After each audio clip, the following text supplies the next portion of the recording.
Тысячи россиян приняли участие...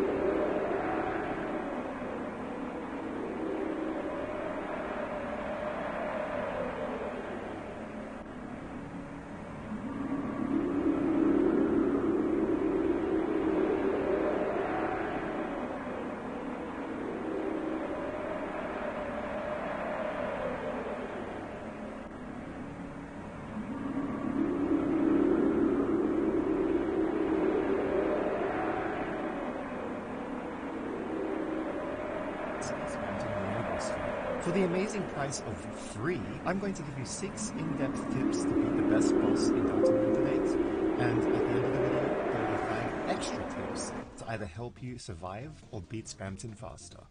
There are 6 different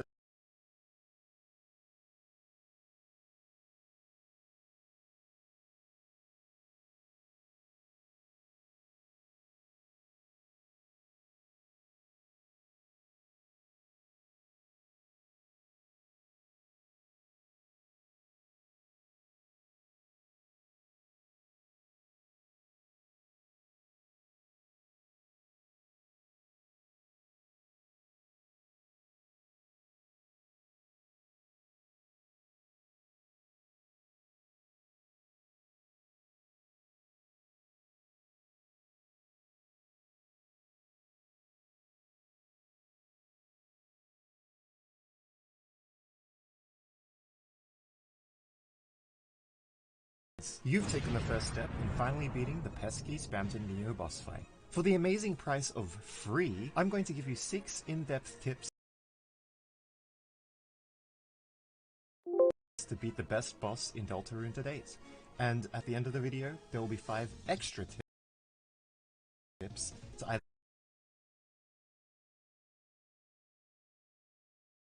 help you survive or beat Spamton faster. There are 6 different attacks Neo uses on you, each with multiple phases. 1. Attack of the Heads. Spamton will launch Pipus clones of his head at you, which will spew bullets as they leave the Soul Plane. And by the way, I call the plane-filled box thing the Soul Plane. The first phase of this attack is pretty simple to tackle. You simply charge your attack and fire big shots at the line of heads as soon as you see them. The big shot will pass through all of them before they reach you, giving you time to recharge for an incoming attack on one of the other 2 rows. It's best to stay in the middle row as much as you can, as the pattern that the heads appear does seem to change in some instances. However, the most common pattern I've seen makes the attacks happen from top to bottom to top again repetitively. The second phase of this attack is a little bit tougher. Spamton will not only launch the clone heads at you, but they will fly at you at different angles, making them difficult to one-shot. Spamton will also shoot balls of energy at you, which you will have to dodge in the process. Take a similar approach as in the first phase, but delay your charged shot as much as you are comfortable, and attack when the heads are aligned. You will probably miss some, which is okay, but just move around the larger shots to the rear of the Soul Plane, and the smaller shots they fire should miss you. You can also move to the front, but that would make it a bit easier for the larger energy balls to hit you, so it's not really recommended. Just make sure to edge your way forwards again so that you have leeway to make the dodge again, or you could end up wiping out from a combination of energy blasts. Attack number 2 is moving obstacles. In this attack, obstacles will move towards you with gaps in them occupied by Spamton head clones or bombs. Be sure to avoid the bombs and attack the heads to clear a path through the moving obstacles. Shooting the bombs will make them explode and damage you, Bomberman style, which makes the bombs the most annoying part of this. The bomb blasts can be dodged, but it's usually much easier to leave them be, since you need all the space you can possibly make to reach another gap. If you collide with any of the obstacles, you will take damage. I like to move forward through the obstacles to pass through the gaps as soon as possible, giving me some space and time to move to a different direction, and then I go backwards to make it through the next gap. Always move back and charge up your laser after the first 3 obstacles. An obstacle with a larger gap will then appear with 2 rows of head clones in them. Use your big shot to eliminate one or both rows for easy passage into the next wave of obstacles, which is basically a variation of the first wave of obstacles. This attack's second phase is simply a faster version of the first, with more bombs. Just keep a lookout for the blue heads and follow the advice for the first phase and you should be fine. Unless you're close to a game over, do not worry about taking a hit or 2 in this phase, as it is a bit tricky to dodge at first. You pretty much have to be in constant motion to dodge all the obstacles. Attack 3, Broken Hearts. Spamton will launch a heart at you that fires several rays of diamonds spread out across the Soul Plane.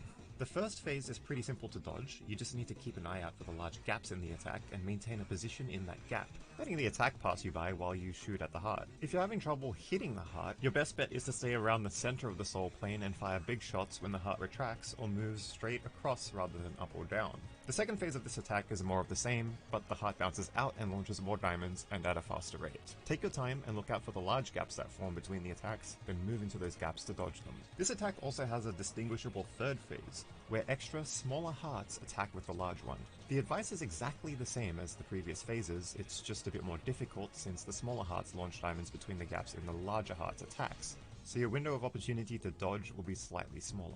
Luckily, the small hearts go down in very few hits, so you can quickly turn this into a second phase pattern with just a few big shots. Attack 4 is Bouncing Pipus. Spamton will launch bouncy Pipus at you that will explode, launching shrapnel clones of Spamton's face at your soul.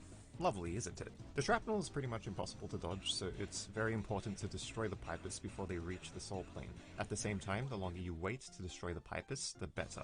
And you're probably thinking I'm crazy here, but it's weird. If you just charge your shot and wait as long as you're comfortable before the Pipus explode, for whatever reason, the Pipus tend to align and your shot is more likely to destroy multiple of them in one shot. The only exception to this rule are the Pipus that lob straight over to you without bouncing. Since the bouncing reduces the speed of each Pipus, if one of them doesn't bounce, it can reach you at full speed, making them a little bit more deadly. Now you don't need to use a big shot to destroy these Pipus, as they go down in a few regular shots, but the charged shot can pierce through and destroy even more Pipus if you're lucky.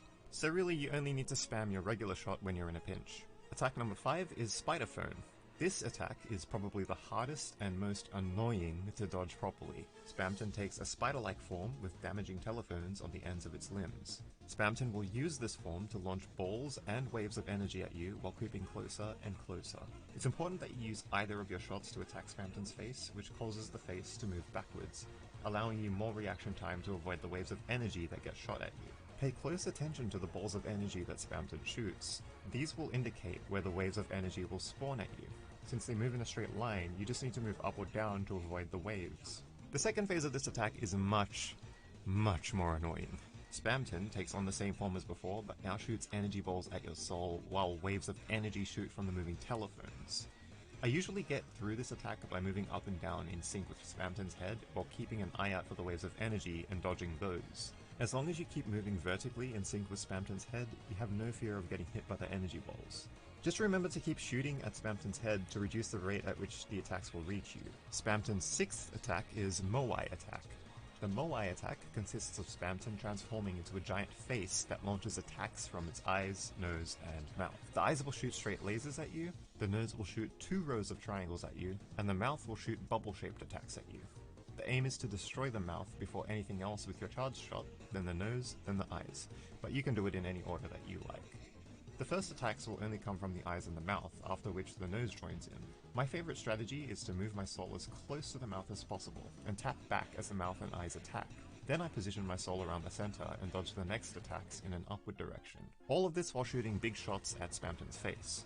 The final wave of attacks tends to be less chaotic, so I just try to dodge these on the fly, looking out for the largest gaps that I can fit in. Destroying all parts of the face gives you massive advantage, as any destroyed parts will remain destroyed for at least one more cycle, giving you an opportunity for a free hit or a free turn to heal with no consequences if all of them are taken out. When Spamton dips below around 30% health, he will receive a call and get attacked by his head clones. And when this happens, congratulations, you've basically won. The hard part will be done and it will be tough to lose from here. Continue attacking Spamton, and if you have the TP, use an X-slash right away to move on to Spamton's Firework Attacks. In this attack, Spamton launches pipers that explode into clones of Spamton heads. This attack is very easy to avoid by staying far back and finding an opening to dodge through, and they will do very little damage. Since Chris fully heals for this attack, it is even more difficult for you to lose here than it is to win. The only option you need to perform now is to call for your friends via the Act menu. Now keep in mind that if you don't deplete Spamton's HP fast enough, you will face Spamton's final attack before the fireworks. This attack is pretty bulky and easy to dodge though, so don't worry too much if it happens. It's basically move up, move down kind of stuff. Just look out for Spamton using blue special, because that's when you'll know when you have the game in the bag. When you finally call for Noel, the fight will officially be over and you will reach the game's ending sequence. Now if you're still getting absolutely wrecked by Spamton, don't worry, I've got even more tips to help you out. The first of my general tips is to use the strongest possible weapon you have in your inventory, and for me this was the Bouncing Blade. If you can do more damage per turn, then you can get to Spamton's blue special much faster. My second tip is to use the X-slash more often, because I feel like most people would go into this fight using shot, attack, and healing, but if you're comfortable with your dodging, using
your TP to use X/ will reduce Spamton's HP much faster, and the faster Spamton's HP drops, the less attacks you will have to face. Another tip in panic situations is when you're hit, you will become temporarily invisible, and that will result in you being able to erase some of the bullets, so use this for patterns that are dense to erase attacks in front of you and then move back to buy time before getting hit a second time. Some advice for HP management: when you're around 60 to 70 HP, I would use Fried Pipers, and for any other HP that's higher than that, I would use CD bagels to heal as much as possible. And you can get CD bagels from the vending machine outside of the Spamton boss fight area. Don't worry, you'll have plenty of money left over from all of the genocide fights that you had just done to get to that stage. Just keep in mind that taking the path of healing will make the battle go slow.